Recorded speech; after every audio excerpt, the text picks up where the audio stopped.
Dito tayo sa kulungan ng manok. Pasok muna tayo. Pwede iputol na pwede mo. Paano ba kung kapasok hapon?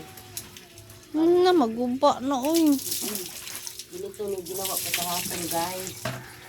Naglagay ako ng itlogan ng manok. At ito yung nipahat na ginawa ko. Dalawa sila yan. Tinali ko ng nylon. At ito tinali ko para hindi siya kasi sumasayaw kapag umakyat na yung manok. Ayan, oh. Dito sila mangitlog. Dito dalawa, lagyan ko pa to dito ng sako para kapag umulan hindi mabasa.